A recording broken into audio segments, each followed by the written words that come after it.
کوئی شخص یقین کے ساتھ نہیں کہہ سکتا کہ اب حالات کا کیا رخ ہوگا، اس لیے کہ ظاہر بات ہے قرآن مجید میں مستقبل کے بارے میں خود حضور سے کہلوایا گیا، وَإِنْ أَدْرِي أَقَرِيبٌ أَمْ بَعِيدٌ مَا تُوعَدُونَ۔ لوگوں مجھے معلوم نہیں ہے کہ جس بات کی تمہیں خبر دی جا رہی ہے وہ قریب آ چکا ہے یا دور ہے۔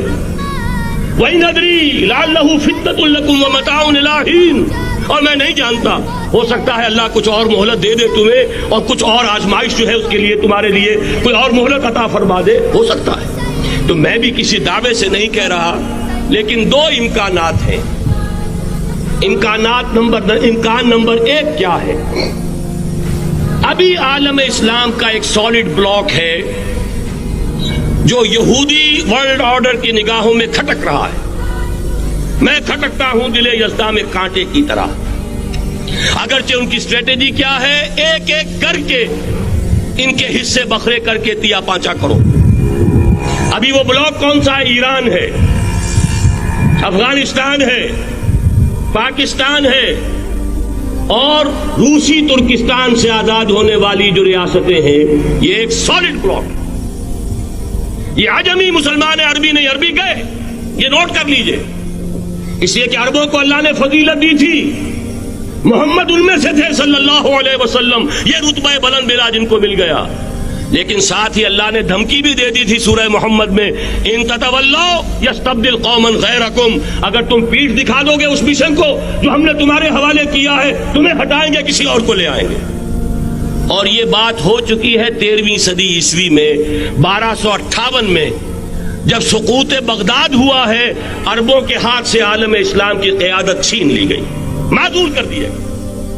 اس کے بعد قیادت کن کے ہاتھوں میں آئی؟ ترکوں کے ہاتھ میں، ترکان تیموری ہندوستان میں، ترکان صفوی ایران میں، ترکان سلجوقی مڈل ایسٹ میں، اور ترکان عثمانی کا تو کہنا ہی کیا ہے، وہ ایشیا مائنر سے چل کر آپ کو معلوم ہے کہ مشرقی یورپ کا کتنا بڑا علاقہ، دی گریٹ آٹومان امپائر اس صدی کے آغاز تک قائم تھی۔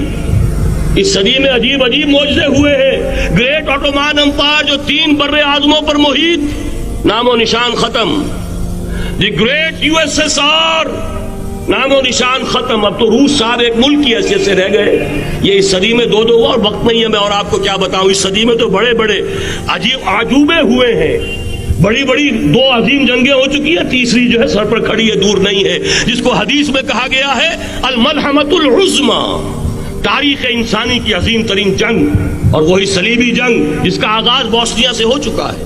بہرحال اس وقت جو میں کہہ رہا تھا، ورنہ میرے پاس تو یعنی یہ کہ درد دل کہنے کے لیے وقت نہیں ہے، مجھے اپنی بات کو محدود کرنا پڑ رہا ہے، لیکن میں اب آ رہا ہوں اصل موضوع کی طرف، کہ ایک امکان تو یہ ہے کہ اس بلاک میں اسلام کا احیاء ہو،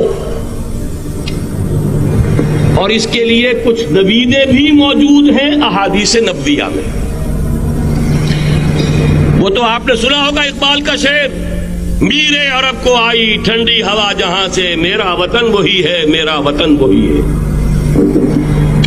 حدیث میں آتا ہے یخرج ناس من المشرق یؤتون للمہدی، یعنی سلطان ہی، مشرق سے فوجیں نکلیں گی یہ جو کہ مہدی کی حکومت قائم کریں گی، اور یہ ہوں گے حضرت فاطمہ کی نسل ہی سے رضی اللہ تعالی عنہا، لیکن عالم عرب کے اندر پھر ایک طاقت بن کر ابھریں گے، باطل کی قوتوں کے خلاف جہاد کریں گے، لیکن ان کو مدد آئے گی 2 طرف سے، ایک زمینی مدد آئے گی مشرق سے، ایک آسمانی مدد آئے گی، عیسیٰ ابن مریم کا نزول، حضرت مسیح علیہ الصلوۃ والسلام جو زندہ آسمان پر اٹھائے گئے تھے نازل ہوں گے، اور در حقیقت ان 2 مددوں کے نتیجے میں پھر یہود کا قلع قمع ہوگا، اور یہی گریٹر اسرائیل ان کا گریٹر گریو یارڈ بن کر رہے گا، عظیم تر قبرستان بن کر رہے گا۔